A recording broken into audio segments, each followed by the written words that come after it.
Nongere mbasuze mbifurize kugira byiza mwebwe mukomeje kudukurikira muri mu bice bitandukanye mu Rwanda no hanze y'igihugu cy'u Rwanda. Mudukurikiye muri mpande zitandukanye by'umwihariko mu karere k'ibiyaga bigari muri Uganda, Repubulika ya Demokarasi ya Kongo, Uburundi n'igihugu cya Tanzania.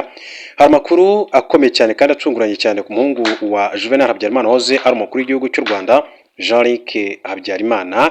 Uyu nguyu amaze iminsi ari mu mugambi wo gukorana na FDLR yiganjemo abasize bagize uruhare muri Jenoside yakorewe Abatutsi mu mwaka w'igihumbi kimwe magana cyenda mirongo cyenda na kane. Akaba rero binavugwa yuko afitanye gahunda ikomeye cyane na Perezida Felix Tshisekedi yo kuzatera igihugu cy'u Rwanda no gukora ubutegetsi bwa nyakubahwa Perezida wa Repubulika y'u Rwanda Paul Kagame, ariko ndagira mbabwire ko umugambi we adashobora kuwugeraho. Hari inkuru rero ikomeye cyane kuri uyu mugabo Jean-Luc Habyarimana. Gusomera gato yo kungaruka kuri iyo nkuru, reka mbanze mbahe inshamake z'amakuru ingenzi agezweho.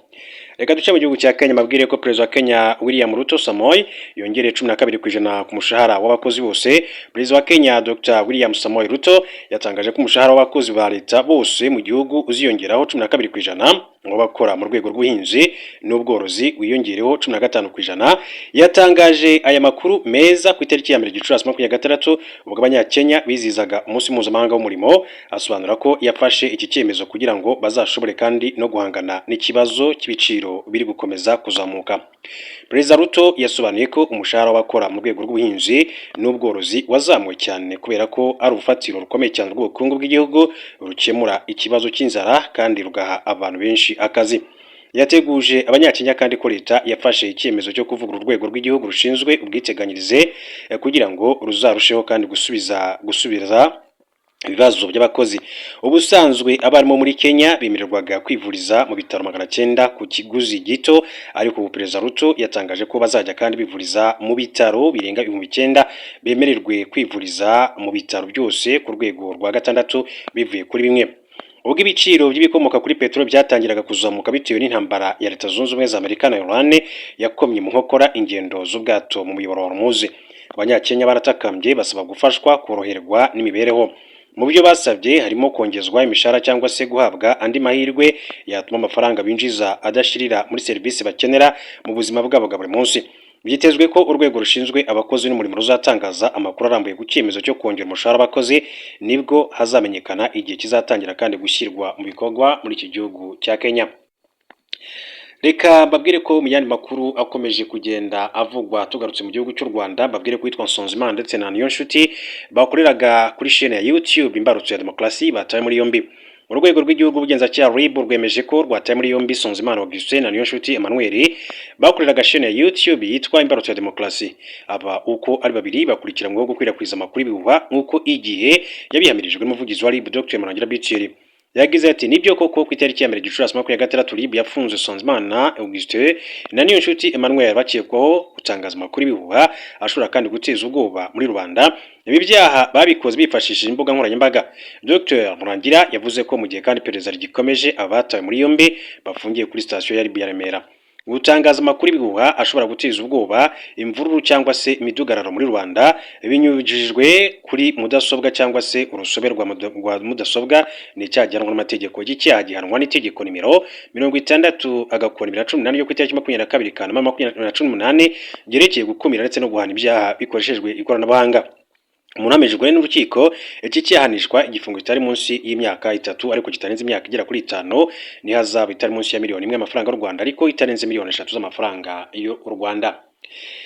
Duce mu gihugu cya Uganda babwire ko umwuzukuru wa Yoweri Kaguta Museveni yarongowe n'umuhungu wa General Kavuma.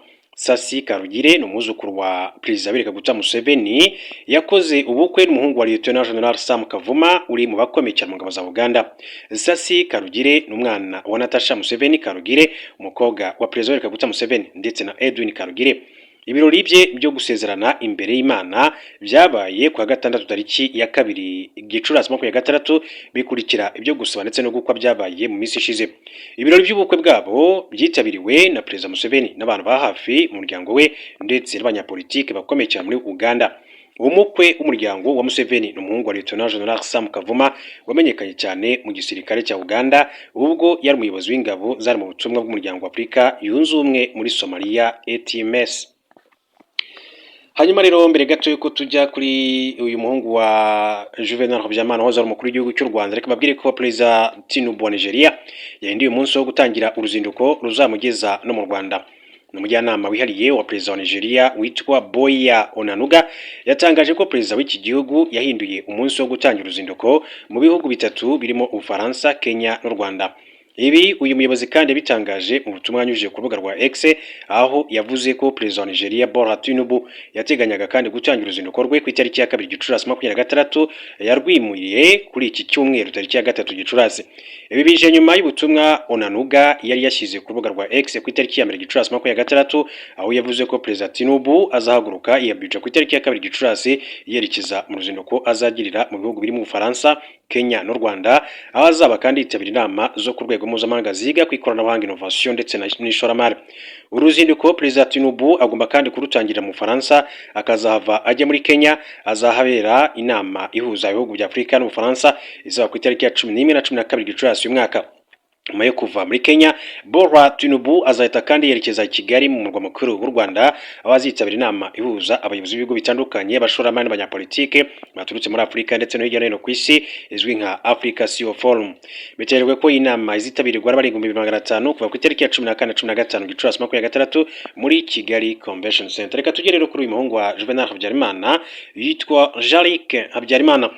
Minisitiri Dr Bizimana akaba rero yaranyomeje umuhungu wa Habyarimana. Minisitiri w'ubumwe bw'Abanyarwanda n'inshingano mboneragihugu Dr Bizimana Jean Damascene yanyomeje umuhungu wa Habyarimana Juvenal wayoboye u Rwanda. Jean-Luc Habyarimana uvuze ko urukiko mpuzamahanga rwashyiriweho u Rwanda rutigeze ruhamya ko jenoside yakorewe abatutsi yateguwe.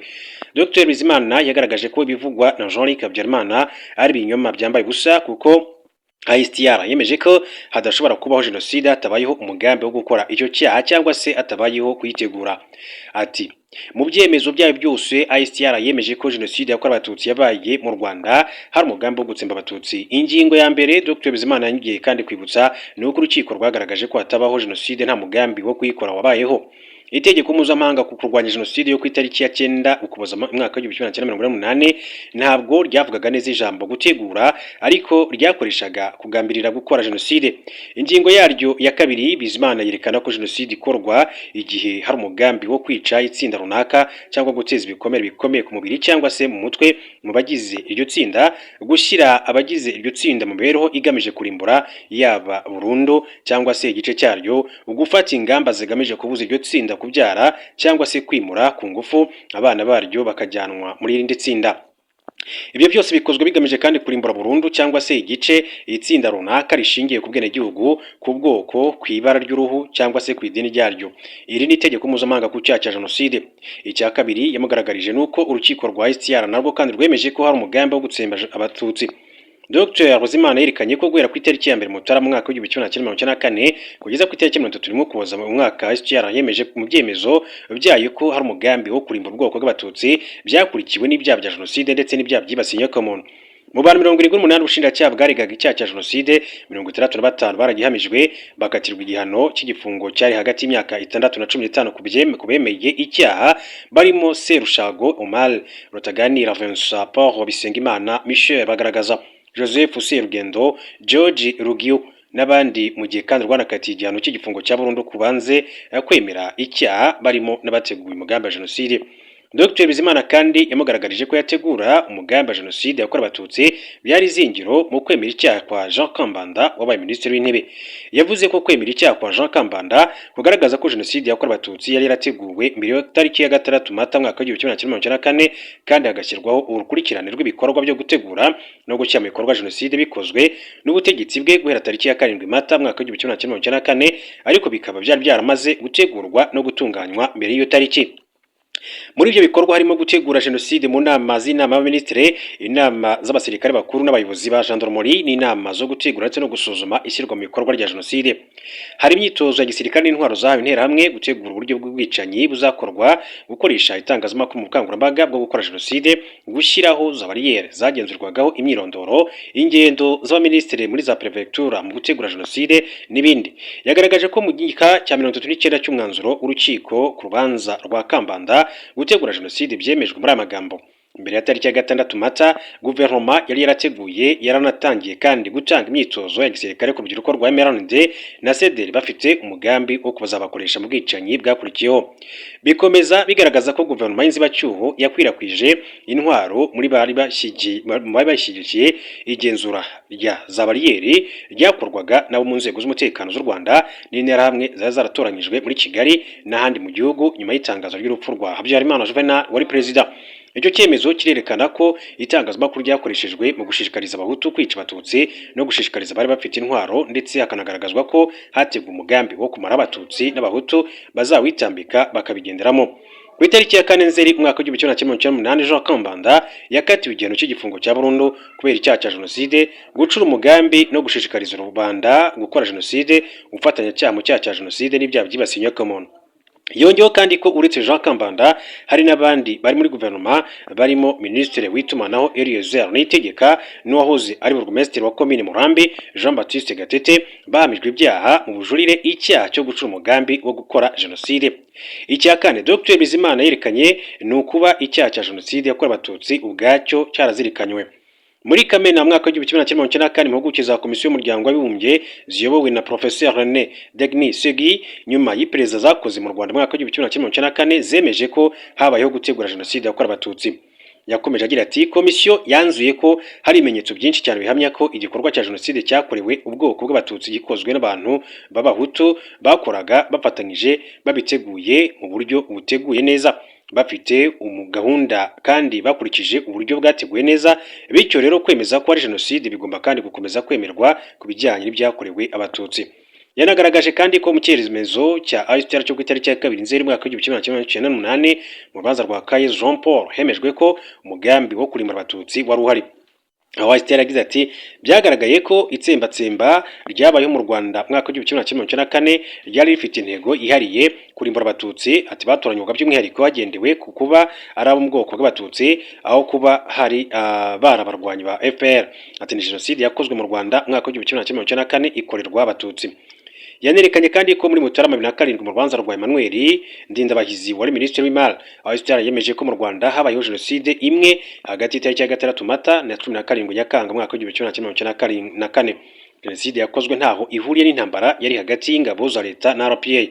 Minisitiri Dr Bizimana yasobanuye ko jenoside yakorewe abatutsi ntaho ihuriye n'urugamba rwo kubora igihugu rwahuje ingabo za leta FAL ndetse n'ingabo za RPA.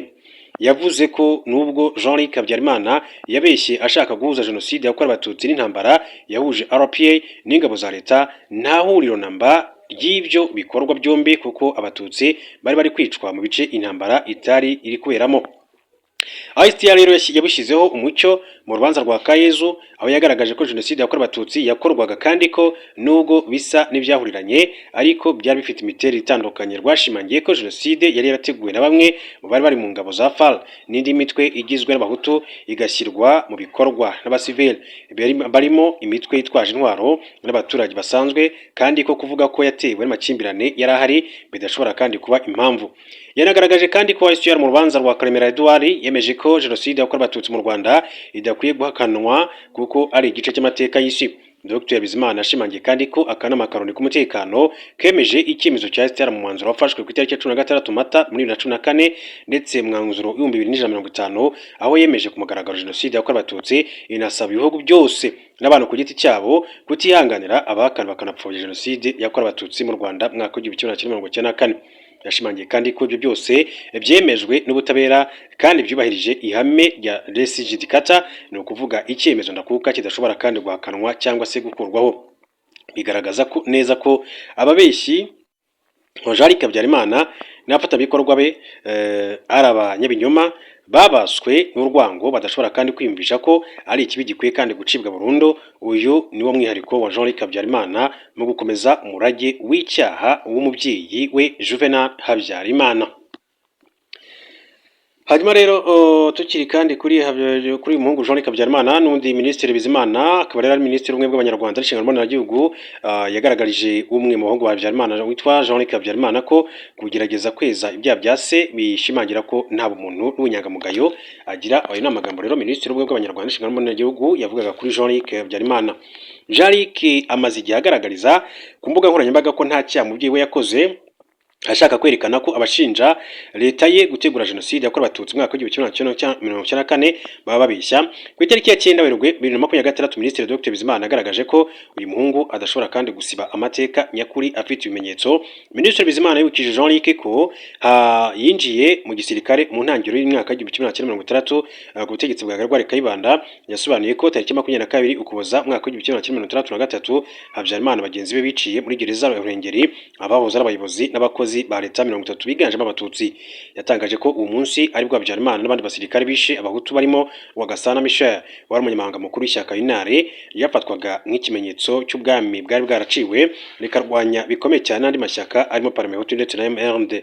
Minisitiri Bizimana yasobanuye ko ubwo Habyarimana kandi yajyaga ku butegetsi mwaka w'1983 yatanga itegeko ryo gufunga abanyapolitike n'abakozi mu nzego zo hejuru barenga 70 bo mu bwoko bw'abahutu bakomoka hagati no mu majyepfo y'igihugu bafungirwa mu nyamaswa muri gereza ya Gisenyi ndetse na Ruhengeri.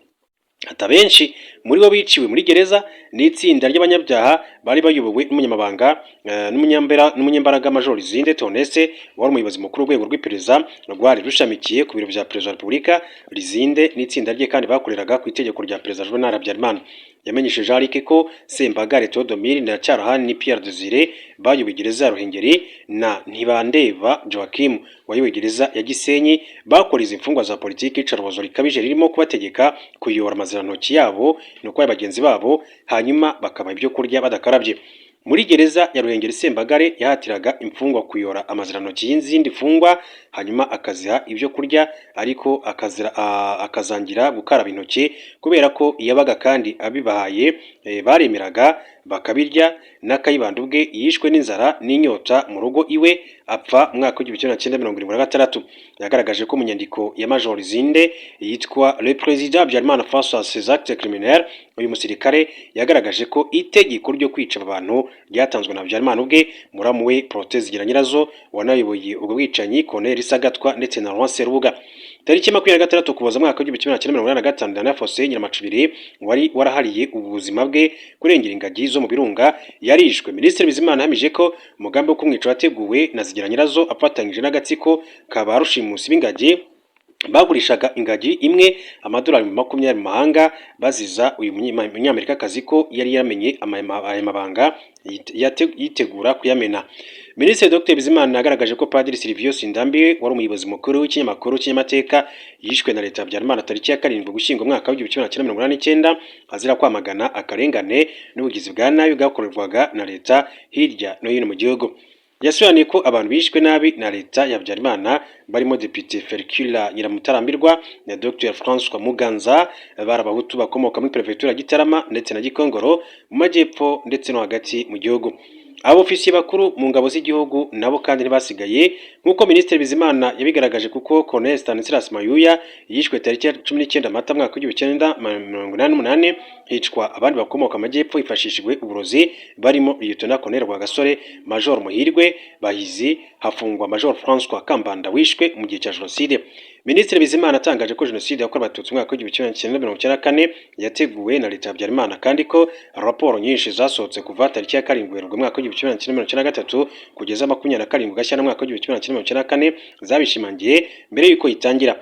Yibukije umuhungu wa Habyarimana ko uwari umuyobozi w'ingabo zari mu butumwa bw'amahoro bw'umuryango w'abibumbye mu Rwanda MINUAR General Romeo Dallaire yandikiye umuryango awumenyesha ko abantu ba hafi ya Habyarimana bari kwitegura kurimbura abatutsi. Tariki 27 Gashyantare mwaka w'1994 General Romeo Dallaire yongeye kandi gusaba akanama k'umuryango w'uburenganzira bwo kwambura abantu intwaro, agaragaza ko hari ubwoba bwinshi bw'uko hagiye kuba bwicanyi bwagutse bwibasira ubwoko ndetse n'ubwibasira abanyapolitike. Minisitiri Bizimana agaragaje umuhungu wa Habyarimana ko guhakana ibyaha ise yakoze cyangwa se kumurwanirira bitashoboka mu gihe kandi amateka agaragaza ukuri kose, ahubwo ko ibyo bishimangira ko nta umuntu agira atari inyangamugayo kandi atari uwo kwizerwa nk'uko yakomeje kuyavuga. Yabwiye Jean Luc Habyarimana ukuri kuzahoraho mu mateka y'isi ari uko Habyarimana Juvenal azahora kandi abarwaho ibyaha bikomeye byabaye mu gihe cya jenoside yakorewe abatutsi mu mwaka w'1994 kuko leta ye ariyo yateguye jenoside yakorewe abatutsi mu mwaka w'1990.